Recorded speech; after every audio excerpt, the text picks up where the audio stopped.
Izstāstīšu jums sapni par zirgiem. Šoreiz es redzu aploku. Aplokā stāv skaisti, ražani, vareni rumaki. Melni, brūni, gaiši. Kārtīgi spēka zirgi. Un visi viņi ir apsagloti jau. Un es nezinu skaitu. Es domāju, bet es nevaru pateikt, cik viņi bija. Un es redzu, šie zirgi visi ir apsagloti, bet viņi joprojām stāv aplokā. Un es dzirdu balsi. Aizved zirgus uz ganībām kalnos. Un tagad es sāku vest tos zirgus ārā no aploka. Es saprotu, ka līdz kalniem ir vēl gabaliņš tālu. Un ka es viens pats netikšu galā, es nevarēšu viens pats aizvest šos zirgus uz ganībām kalnos. Un es dzirdu balsi. Apstādini mašīnu.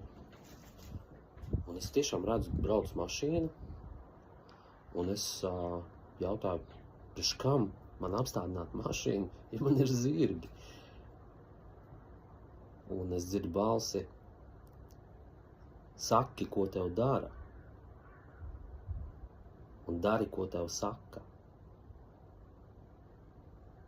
Un es apstādinu mašīnu un skatos, jā, tiešām lielā mašīna smagā ar tādu, speciāli aprīkotu zirgu vešanai. Un es smuki ievedu iekšā pa vienam tos zirgus, viņi visi sanāk šajā mašīnā, un es iesēžu uz mašīnā un aizbraucu kopā ar zirgiem ganībās, kalnos. Un jautājums par šo sapni pie jums katra ir, kas ir šie zirgi? Un kāpēc viņus jāved ārā no aploka? Un kāpēc kalnos jāved ir ganībās šos zirgus? Un kāpēc šie zirgi jau aplokā ir apsagloti un gaida, kad viņus izvedīs no aploka ārā? Un ko nozīmē šī mašīna? Un kāpēc viņus jāved ar mašīnu? Kāpēc es esmu viens? Tāpēc es labprāt dzirdētu jūsu versijas.